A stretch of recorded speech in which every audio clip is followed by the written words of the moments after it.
qsofa, also known as qsofa, is a bedside prompt used to identify patients with suspected infection who are at greater risk for a poor outcome outside the intensive care unit (ICU). It is a simple scoring system that helps clinicians assess the severity of a patient's condition based on specific criteria. Here's what you need to know about qsofa. Definition of qsofa. qsofa consists of 3 clinical criteria.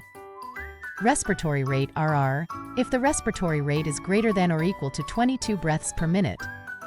Altered mentation, if the Glasgow Coma Scale (GCS) score is less than 15.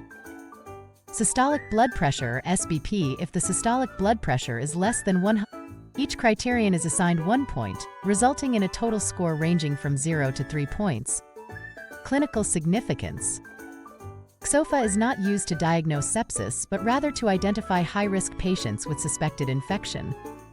A qsofa score greater than or equal to 2 is significantly predictive of increased all-cause mortality in patients outside the ICU. It helps guide clinical decision-making and prompts further evaluation and management. Importance. Rapid identification. Identifying sepsis promptly is crucial for initiating adequate treatment. Outside the ICU, while the sequential organ failure assessment (SOFA) score is used in the ICU, qsofa is specifically designed for non-ICU patients.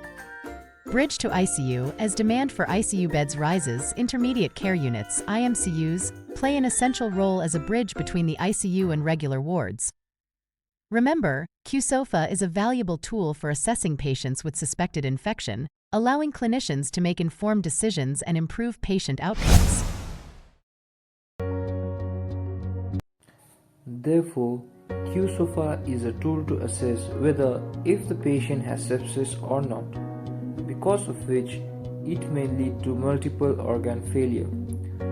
So, just by assessing 3 basic criteria such as respiratory rate more than 22, GCS less than 50, and systolic blood pressure less than 100, if these parameters are present in the patient, then we give 1 point to each met parameters. If the score becomes 2 or 3, then the qsofa is positive.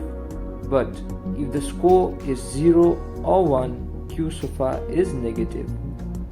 So, if qsofa is positive, then we need to send blood culture after confirming with RM or consulting doctor.